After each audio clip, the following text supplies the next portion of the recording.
In mí eibhre na bliana seo, tháinig do líon nua is seo a dúsgart na hÉireann a thugann ar gach únar mhadra micrishlis a fháil don anbhí. Ach céird go ddíreachtá gceist le micrishlisú, agus céim fá go bhfuil sé i bhfeidhm anois an seo. Fiosraíonn muid an scéal.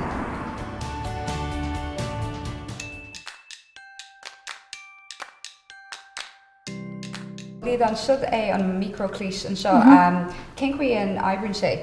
Well, in our area, stoch go trí chuid a bant leis an scanner a léon an ihar nar thoise chuir seach sa bhadra got an gona agus an snóhead, tagan an snóhead mar seo le ihar speisialta agus sin an ihar bhegan sa madra sa deire. Sin chuí go le sacú cáhfuil an Sin é, agus á sonraí gach madra agus gachún éar acu.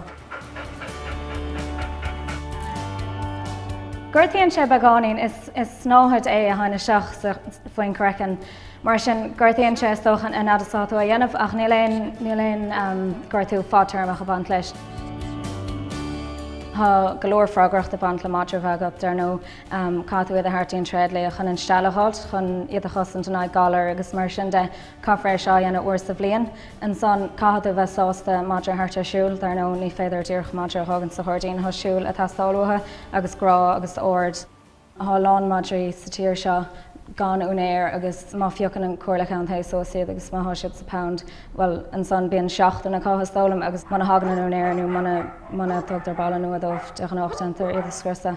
Ach sin rud eile leis an micrishlisú caríonn sé sin taachtar na hunéirí má madra fánach an.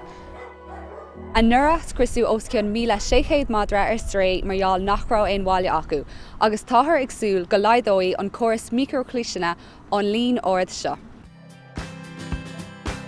We think it will help. I mean, the dogs then, if they come into us, they are microchipped. We will be able to scan the dog, contact the owner immediately, tell them we have their dog in the pound. Would the police come and get their dog?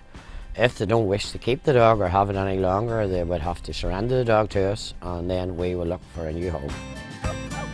Bhfuil áthar dúsgart na hÉireann tá sé saoirneasca do unéirí éáilte an na madraí tá sé muoinethe Dogs Trust cum an carnachta tá sé tréis microchips a hartamach go dtí tréad líana dúsgart na hÉireann agus is féidir éanamh saoirneasca. Go dtí dearna bliana an scéim seoach ag dearna bliana is dócha go méid costas féidir idir 50 agus 25 punt ar. Well, sin agah bhéh mar sin. Aon duine agah nach bhfuil micrishlis ar bhar madra go fóil a déanaí cuine le bhar dréadlia áitiúil go luath agus caragaí le líon na madraí ar stré a chuirtear síos gach bliain a laidiú.